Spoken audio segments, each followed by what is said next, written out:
बिस्मिल्लाहिर्रहमानिर्रहीम। आज हम बनाने लगे हैं कस्टर्ड, जिसके लिए ये 1.5 किलो हमारा दूध है। इसमें डालेंगे 2 पैकेट कस्टर्ड के। ये गिरी को काट लिया है, ये कद्दूकश करेंगे। ये हमारे केक है।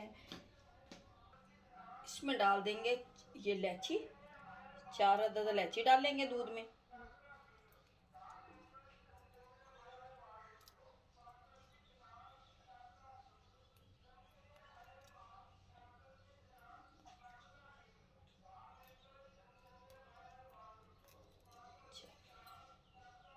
चढ़ा देंगे हम इसे।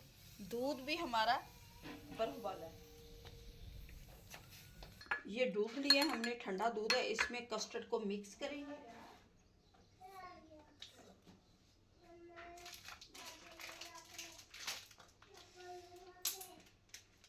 ये पिंक कस्टर्ड है अरफान, ये डालेंगे। इसे अच्छी तरह से मिक्स कर लेंगे।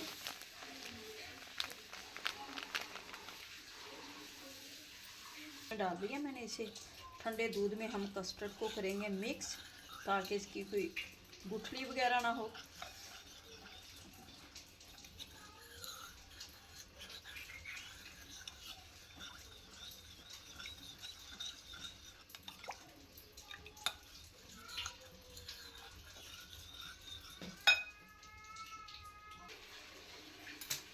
हम इनको कराचेंगे।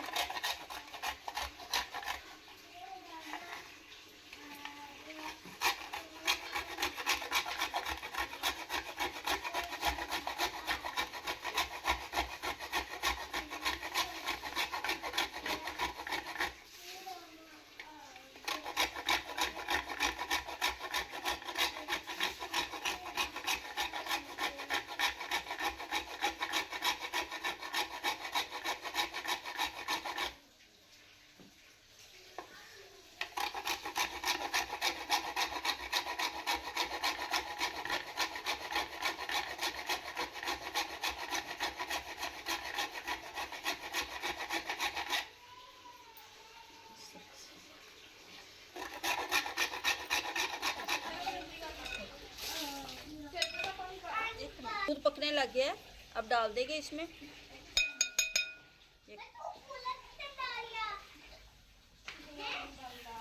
बिस्मिल्लाह।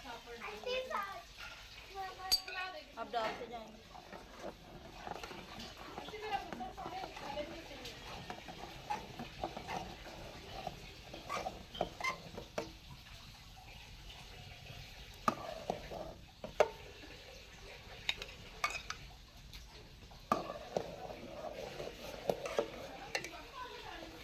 गाढ़ा होता जा रहा है इस तरह से।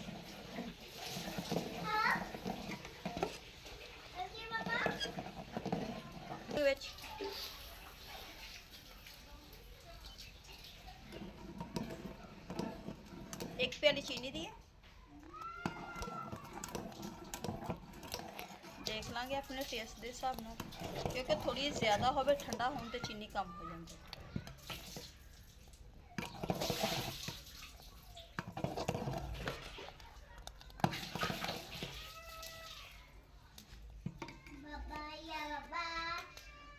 पीछे कर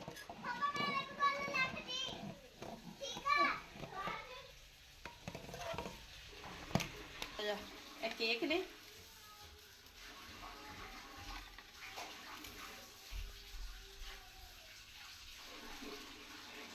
ते केला ते सेब डालेंगे।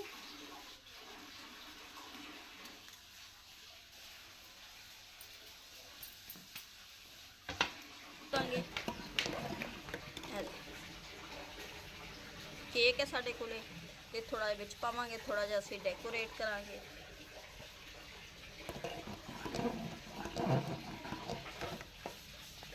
टेस्ट ज़्यादा अच्छा आवे।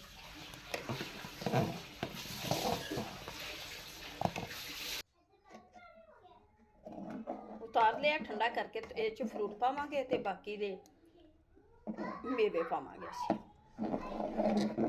थोड़ा जिहा विच। सेब केला जाएगा ये अंदर, सेब जाएंगे बरीक बरीक अंदर। ਬਰੀਕ ਬਰੀਕ ਕੱਟਾਂਗੇ। ਕੁਝ ਠੰਡਾ ਕਰ ਲਿਆ ਸੀ, ਇਹਦੇ ਉੱਤੇ ਸੇਬ ਕੱਟ ਕੇ ਡਾਲਾਂਗੇ ਅਸੀਂ।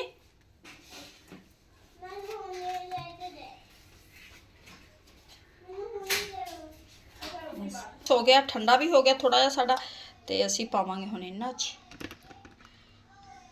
ਆਪਣੇ ਡੱਬਿਆਂ 'ਚ ਫ੍ਰਿਜ 'ਚ ਰੱਖਣ ਵਾਸਤੇ।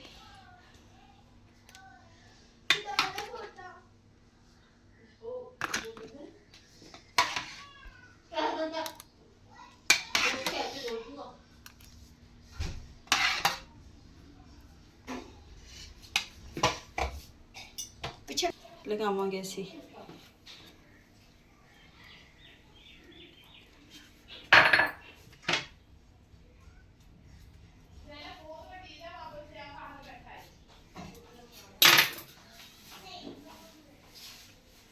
केले।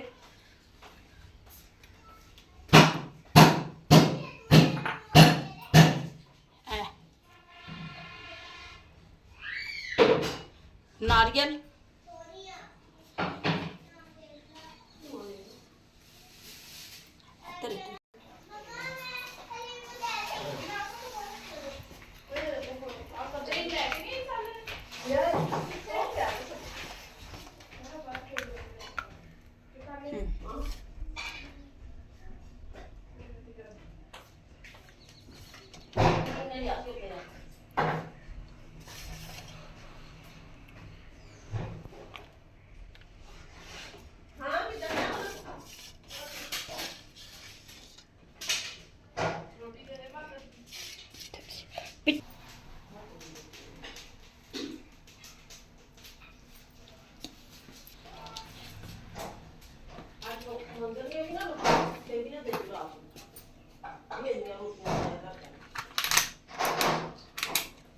ਇਹਨਾਂ ਨੂੰ ਅਸੀਂ ਬੰਦ ਕਰਾਂਗੇ ਤੇ ਰੱਖਾਂਗੇ ਫ੍ਰਿਜ 'ਚ।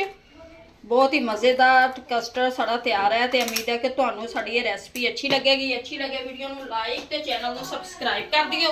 ਤੇ ਹੁਣ ਤੋਂ ਸਾਨੂੰ ਇਜਾਜ਼ਤ, ਮਿਲਾਂਗੇ ਦੁਬਾਰਾ। ਖੁਦਾ ਹਾਫਿਜ਼।